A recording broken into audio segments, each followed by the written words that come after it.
ప్రియమైన సహోదరి సహోదరులారా, మీకు శుభవార్త. 2025వ సంవత్సరంలో మొత్తం 365 అంశాలను మీతో పంచుకోబోతున్నాము. జనవరి 1వ తేదీ నుండి ప్రతిరోజు ఒక అంశము మరియు దానికి సంబంధించిన వాక్యమును పంచుకుంటాము.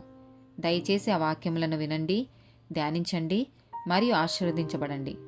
దయచేసి సబ్స్క్రైబ్ చేయండి మరియు మీ స్నేహితులతో పంచుకోండి. ధన్యవాదాలు.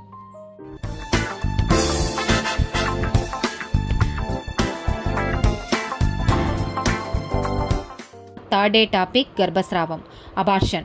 నిర్గమకాండం 21వ అధ్యాయము 22-23 వచనాలు. నరులు పోట్లాడుచుండగా గర్భవతి అయిన స్త్రీకి దెబ్బ తగిలి ఆమెకు గర్భపాతమే గాక మరి ఏ హానియు రాని ఎడల హాని చేసిన వాడు ఆ స్త్రీ పెనిమిటి వాని మీద మోపిన నష్టమును అచ్చుకొనవలెను. న్యాయాధిపతులు తీర్మానించినట్లు దాన్ని చెల్లింపవలెను.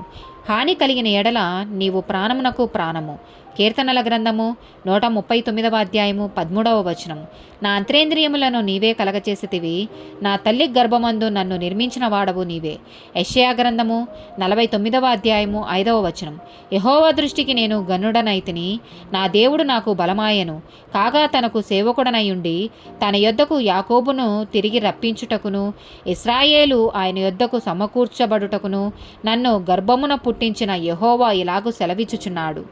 ఆమేన్.